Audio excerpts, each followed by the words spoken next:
in victory. Savior got to me, who shed his love for me. No one will ever compare. Forever I will declare, you're wonderful to me.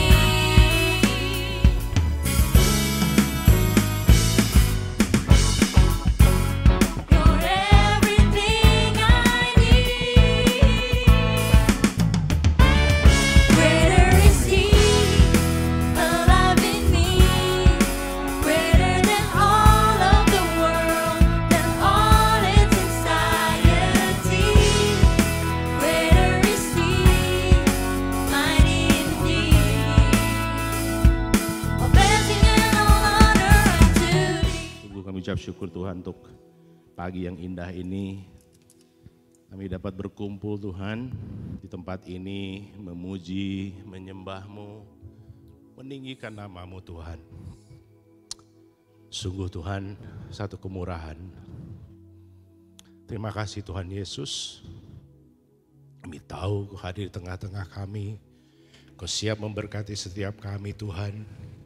Kami perintahkan Tuhan pikiran kami, hati kami Tuhan untuk fokus pada firman-Mu. Fokus kepada isi hati-Mu Tuhan pagi ini. Kami akan pulang dengan berkat yang luar biasa, dengan pengertian-pengertian yang baru Tuhan. Terima kasih Tuhan Yesus, terima kasih. Kau sungguh Allah yang luar biasa. Kau sungguh Allah yang mengasihi setiap kami di tempat ini. Terima kasih Tuhan. Hanya dalam nama Tuhan Yesus kami siap untuk diberkati.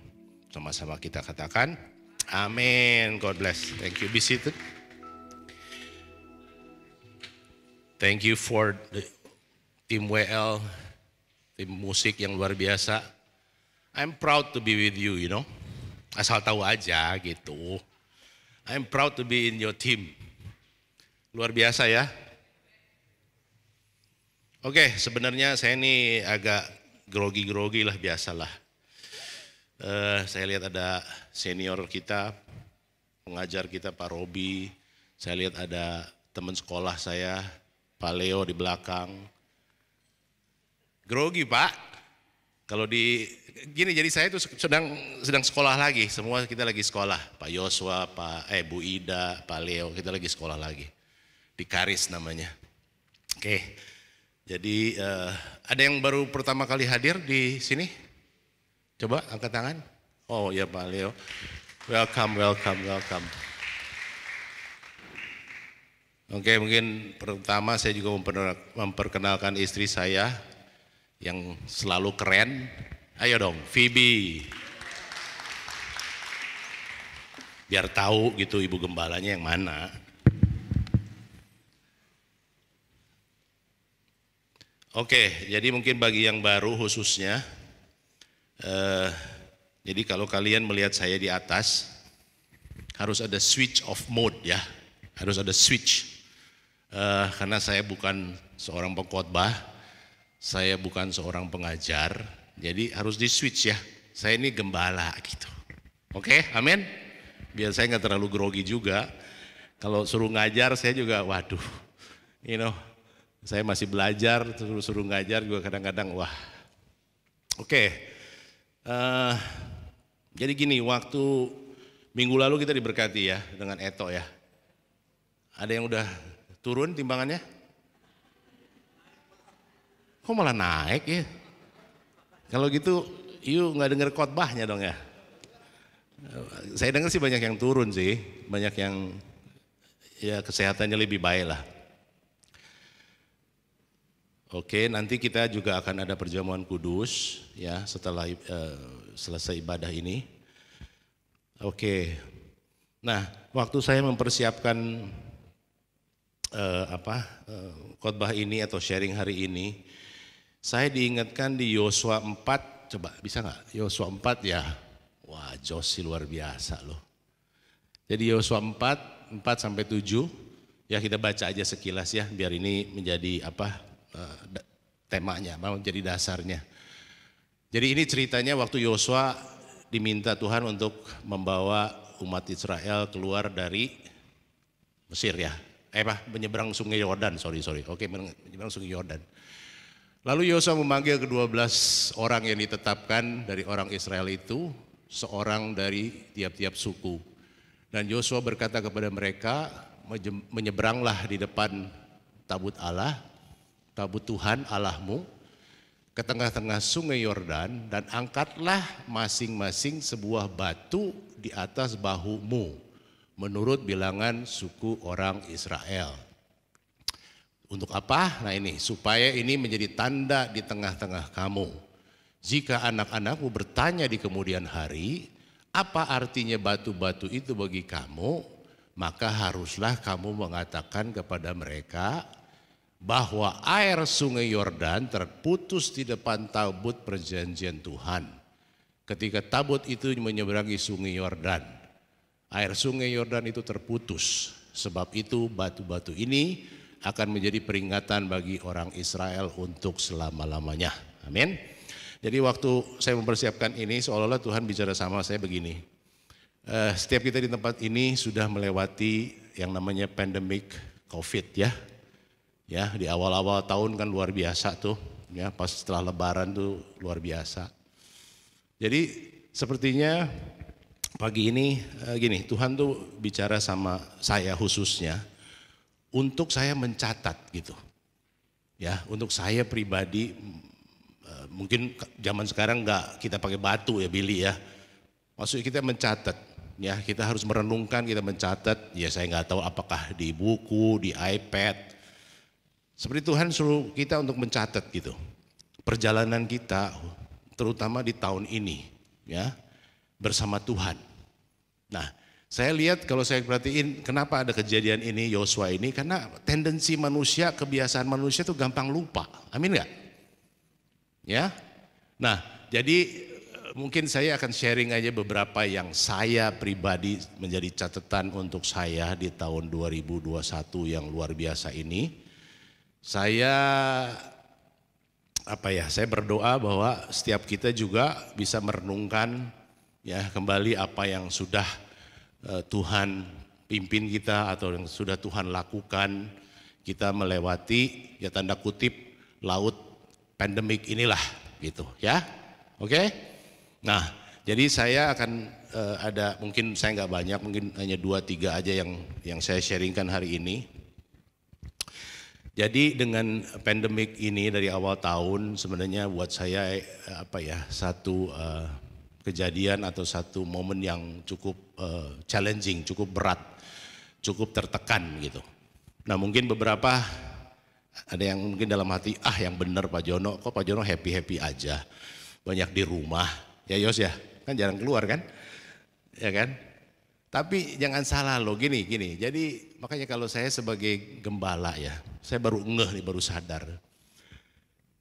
Kejadian-kejadian akhir-akhir ini, saya yakinlah untuk setiap gembala juga ya yang punya jemaat itu menjadi tekanan yang luar biasa loh. Ya kan? Karena peristiwa atau pandemik ini tuh kalau menurut saya weird ya, aneh gitu. Bener gak? Orang sakit di rumah sakit, bener gak Frankie, mau besuk juga gak bisa, kita mau deketin juga gak bisa. Nah jadi kadang-kadang saya sebagai gembala bisanya apa gitu. Itu jadi tekanan untuk saya loh. Mungkin saya mau kirim orang untuk doain gak bisa, ya kan, mau kunjungan sendiri gak bisa, ya kan. Sedangkan ada, saya dengar pengerja yang kena, ada juga jemaat yang kena. Jadi buat saya sebagai gembala itu tekanan yang besar loh. Untuk itu ya tekanan lah. Sampai saya sekarang sih udah hilang 10 kilo nih, turun 10 kilo nih. Gara-gara mikirin jemaat sih, keren ya. Iya loh, itu buat saya satu tekanan yang berat. Nah, jadi buat saya awal-awal tahun atau lebaran itu memang satu momen yang challenging lah, yang berat lah. Tapi ujungnya saya lihat begini, ini catatan buat saya pribadi ya. Ujungnya saya mempelajari firman Tuhan lebih dalam gitu. Karena saya ada waktu, ya saya gali lebih dalam. Saya nggak bilang saya sudah makan firman pakai singkup ya, pakai scoop ya, skop. Nah, enggak, tetap saya masih pakai sendok lah. Cuman saya belajar untuk menggalinya lebih dalam gitu. Ya, I try to gali lebih dalam gitu. Karena itu buat saya ada waktu, dan waktu itu tadi kan saya sudah sampaikan semua keterbatasannya. That's the only thing I can do. Saya gali, saya menguatkan diri saya untuk menguatkan jemaat, ya cuman itu. Nah, salah satu ayat yang buat saya ini, kalau setiap kita di tempat ini ya, ini bisa menjadi pegangan gitu ya. My favorite ayat untuk melewati pandemik ini yang saya catat itu Roma 8:38 sampai 39. Nah ini, kan kita baca ya. Sebab aku yakin bahwa baik maut maupun hidup, baik malaikat-malaikat maupun pemerintah-pemerintah, baik yang ada sekarang maupun yang akan datang, atau kuasa-kuasa baik yang di atas maupun yang di bawah, ataupun satu makhluk lain, tidak akan dapat memisahkan kita dari kasih Allah yang ada dalam Kristus Yesus Tuhan kita. Amin. Jadi buat saya waktu pandemik ini satu pegangan gitu. Buat saya pribadi, ya kan, saya tahu Tuhan tidak meninggalkan saya. Walaupun kadang-kadang secara manusia, secara gembala, Pak Jono nih gembala, ke gereja kagak katanya kan, khotbah kagak, ini kagak, ono kagak gitu. Tapi waktu saya pegang ayat ini, enggak, Tuhan tetap mengasihi saya, amin enggak?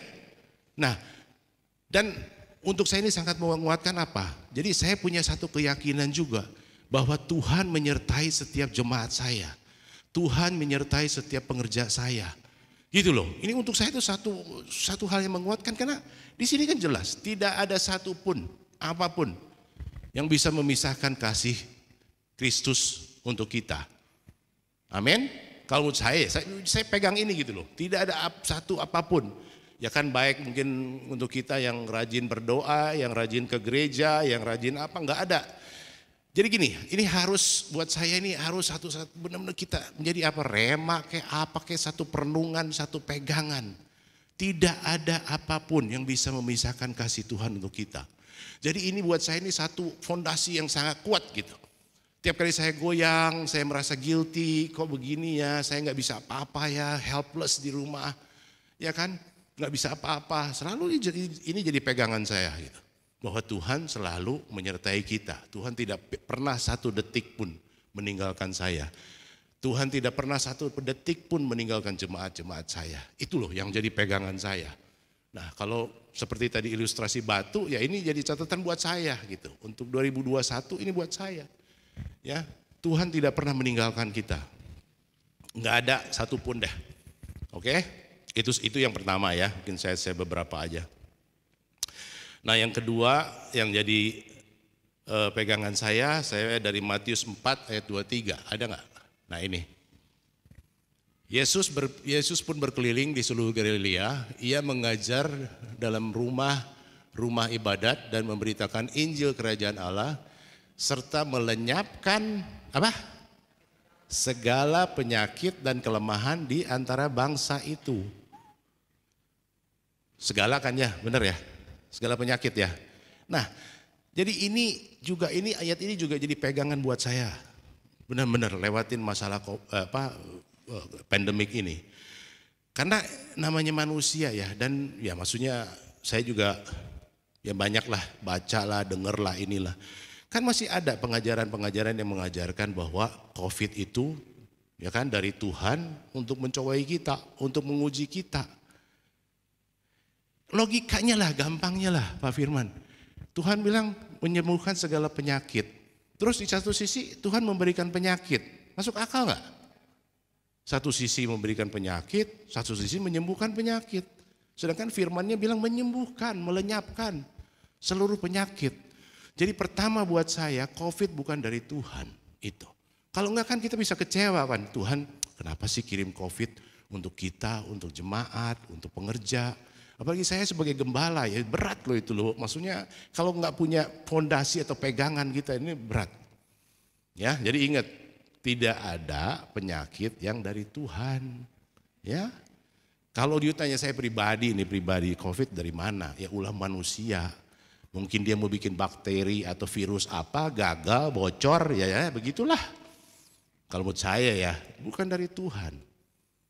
Ya kan? Kalau kita lihat firman-Nya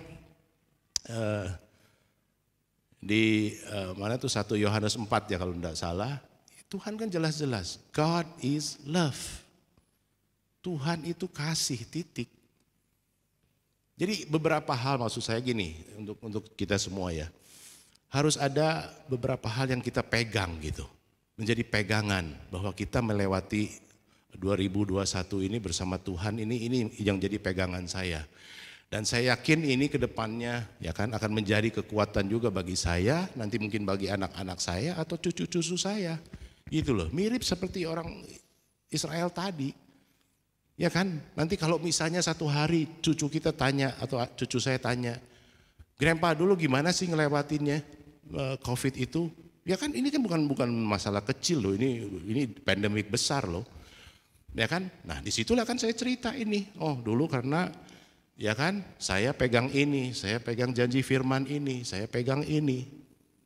Gitu loh. Jadi dalam kehidupan kita gimana ya? Saya harus ada pegangan-pegangan gitu, kebenaran firman Tuhan. Kalau orang bilang kan, oh the truth will set you free. Ya, ini kebenaran yang akan membebaskan kita, iya. Tapi kebenaran yang mana? Kebenaran yang kita tahu. Yang kita nggak tahu, yang kita nggak mau baca, nggak mau pelajari, ya nggak bisa lah. Ya kan, firman yang kita tahu yang akan memerdekakan kita. Seperti ini beberapa ayat yang saya kutip, ini yang menjadi pegangan untuk saya gitu loh. Mike sampai jam berapa ini kita ya? Enggak ada jam di belakangnya, saya pikir di belakang ada jam. Hah? Jam 4 katanya. Oke, mungkin ini yang terakhir yang apa menjadi catatan saya begini. Kita baca dulu deh ayatnya deh. Matius 10 ayat 8 ya.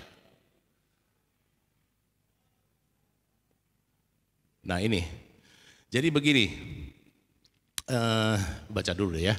Sembuhkanlah orang sakit, bangkitkanlah orang mati, tahirkanlah orang kusta, usirlah setan-setan. Kamu telah memperolehnya dengan cuma-cuma, karena itu berikanlah pula dengan cuma-cuma. Amin. Jadi hal yang ketiga, mungkin yang ada di catatan saya yang saya pegang untuk 2021, saya lebih agresif gitu. Saya lebih agresif, saya lebih berani, saya lebih nekat memperkatakan atau melakukan firman Tuhan. Nah kayak begini, sebenarnya kalau dibaca ini, Tuhan Yesus sudah memberikan kuasa itu kepada kita. Sadar gak? Ya kan? Kalau ada ayatnya misalnya, coba satu lagi dari Matius 21 ayat 21, ini yang sering kita baca ya. Matius 21 ayat 21 ada? Nih.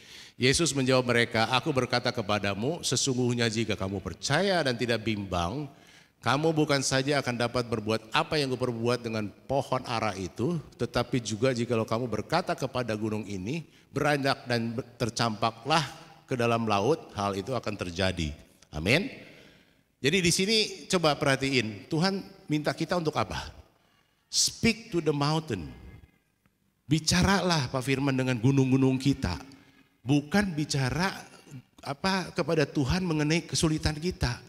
Bukan bicara kepada Tuhan mengenai gunung-gunung kita.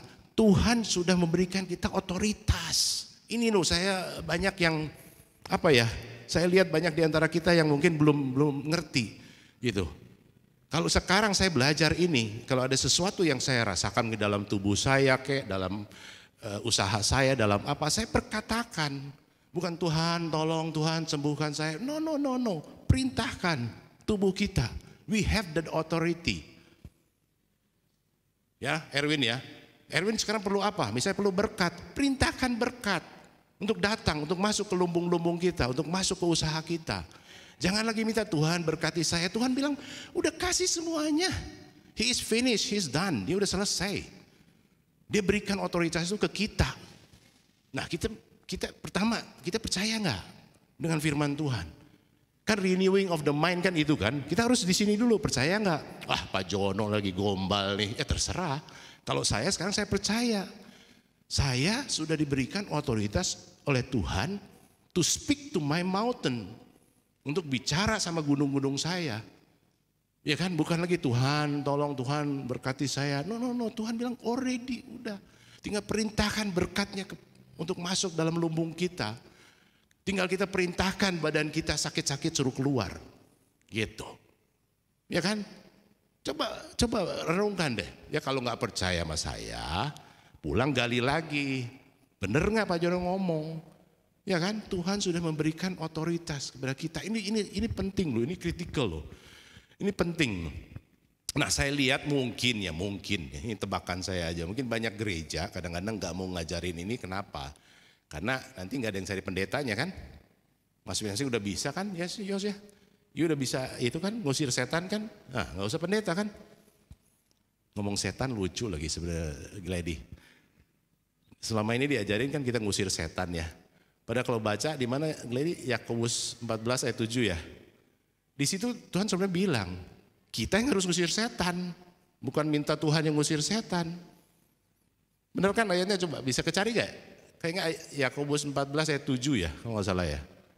Ini lucu loh kadang-kadang, nggak ada ya.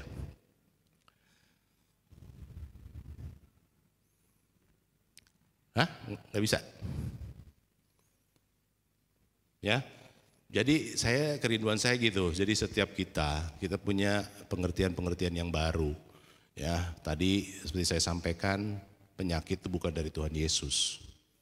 Ya, tadi ada satu baru ke saya nggak enak ngomong namanya.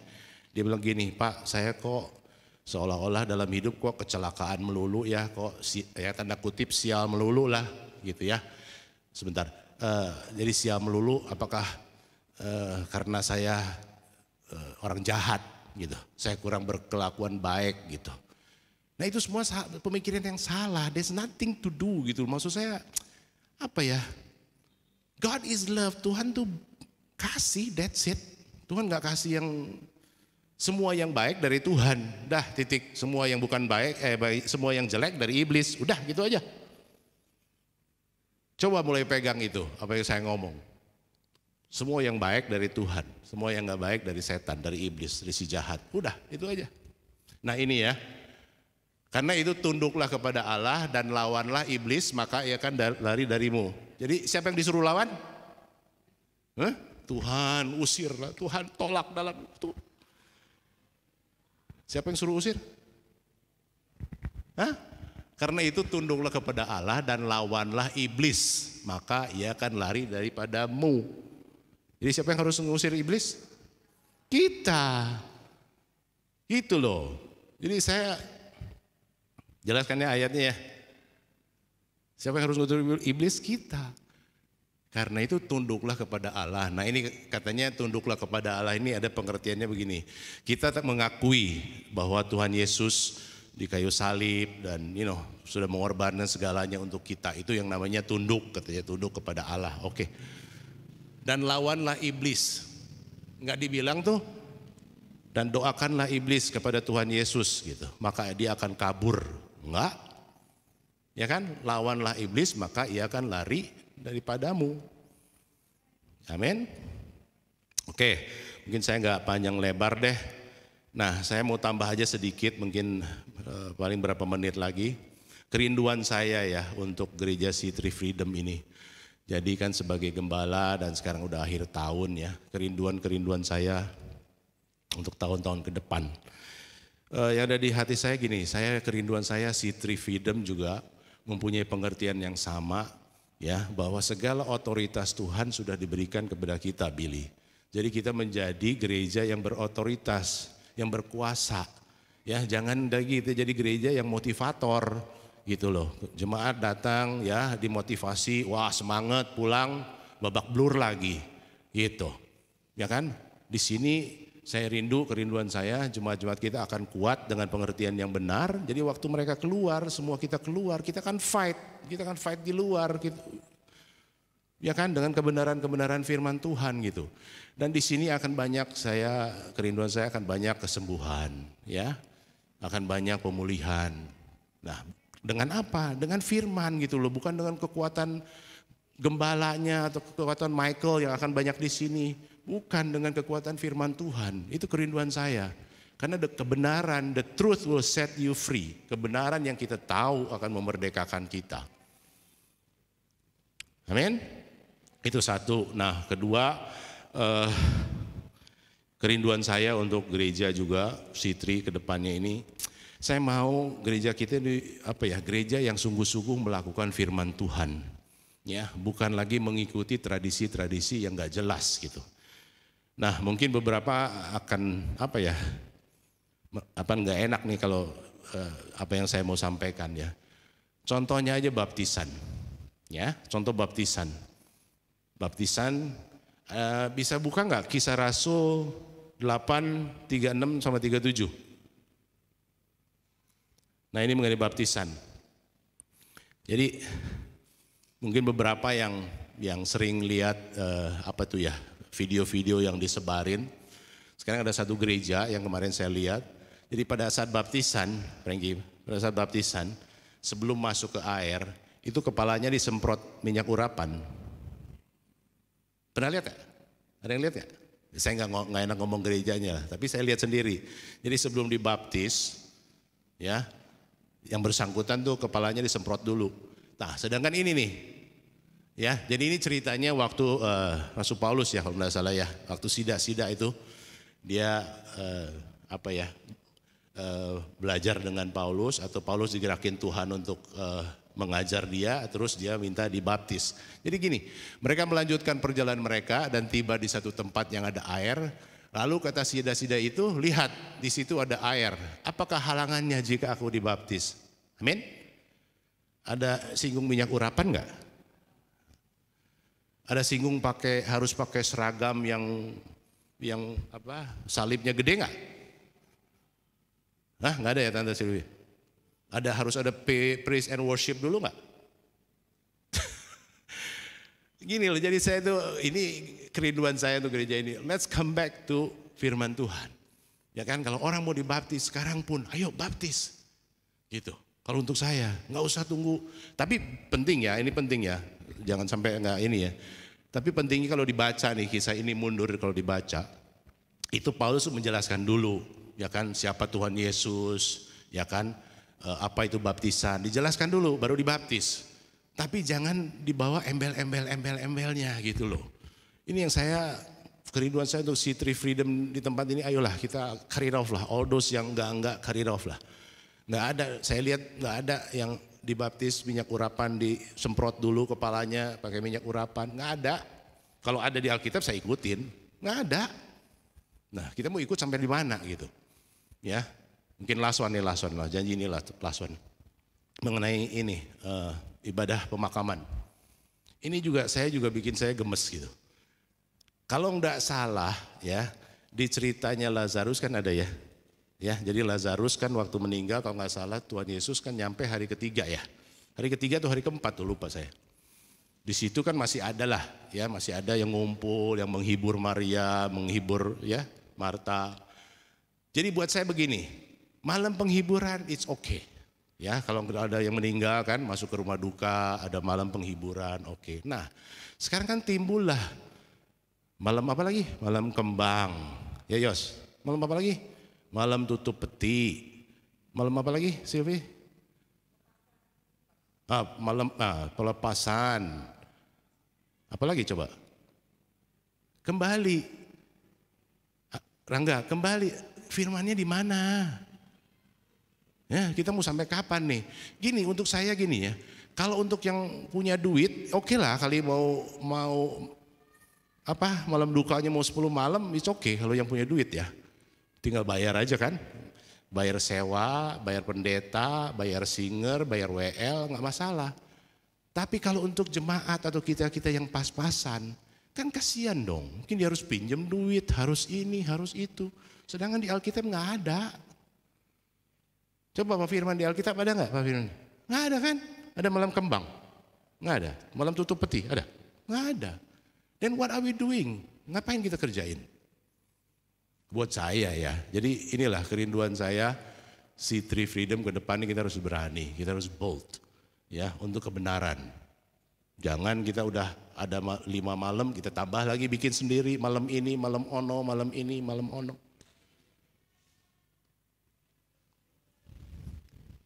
Kayaknya banyak yang gatel ya telinganya. Frankie, banyak yang gatel telinganya.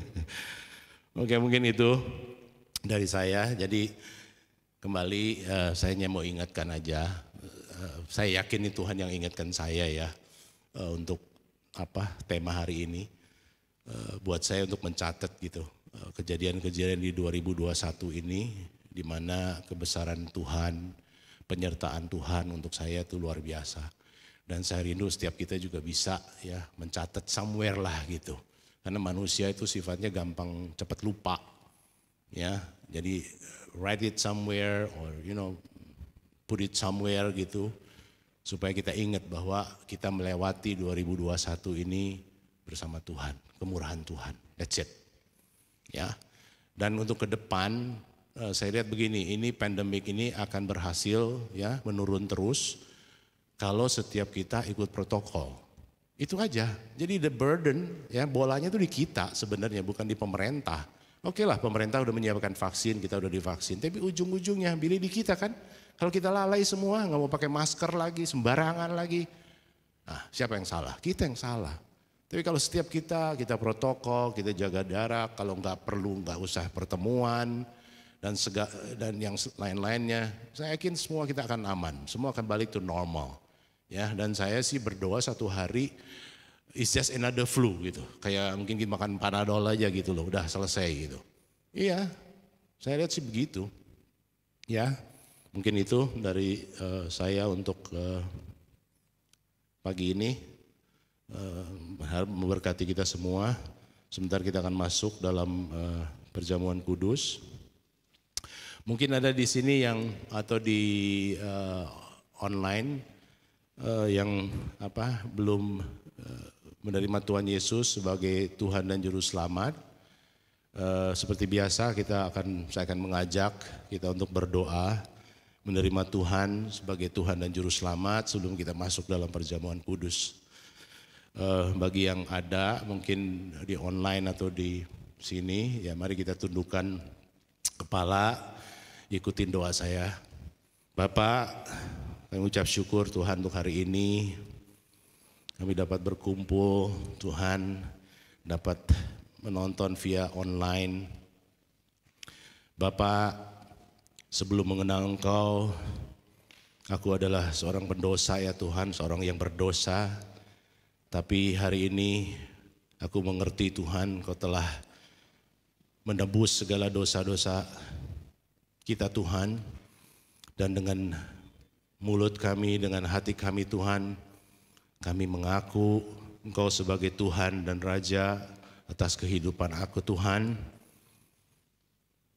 Aku menerima Engkau Tuhan untuk menuntun kehidupanku di depan ini Tuhan. Terima kasih Bapa. Aku percaya Tuhan, aku telah diselamatkan dan dosa-dosaku sudah Kau ampuni ya Tuhan. Terima kasih Bapa, dalam nama Tuhan Yesus. Amin.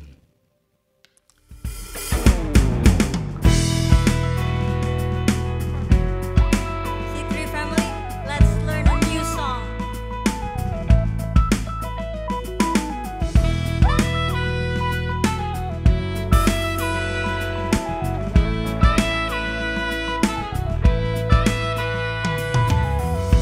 All authority is given unto thee by the power of your blood. I live in victory. Savior God to me, who shed his love for me